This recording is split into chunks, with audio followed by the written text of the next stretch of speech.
It's been almost 100 years since the third deadliest tornado hit Mattoon and Charleston, and that's our top story tonight. Good evening and thanks for joining us. I'm Kaylee Custer. Severe Weather Preparedness Week takes place every year in Illinois, but locally, this year is unique. Newswatch's Jesse Gwynn joins us live from the Weather Center with more. Good evening, Jesse. Kaylee, good evening. May 26, 2017 marks the 100th anniversary of a destructive tornado that went through Coles County. The deadly tornado is still proof we're all at risk.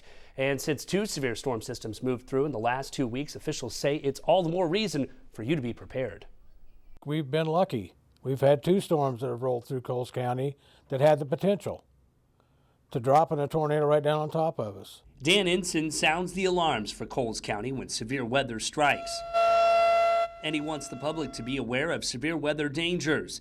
I recently spoke with Ensign as a part of Severe Weather Preparedness Week, but 100 years ago, Coles County wasn't prepared. It wiped out the northern part of Charleston. It took a lot of structures down.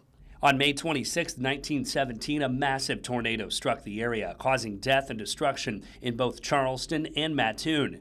Gary Brinkmeyer spoke with WEIU about the historic tornado during an interview for Charleston. This is our story.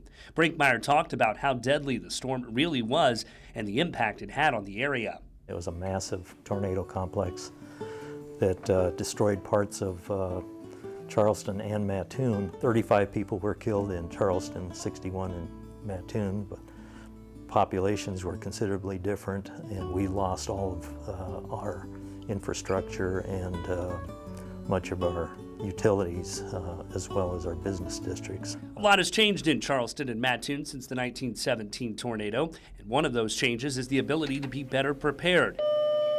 Today, quicker than ever, meteorologists and emergency management officials can alert you of a severe weather hazard. But EMA Director Dan Ensign says you have to take action. Just heed the warnings that we put out. We're not doing it because we don't know what we're doing. We know what we're doing.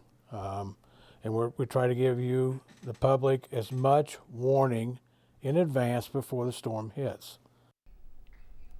As part of the 100th anniversary of the tornado, professors from Eastern Illinois University are researching the historic day and are working on a documentary about the storm's impact. We'll bring you more about that later this spring. And meanwhile, in the forecast today,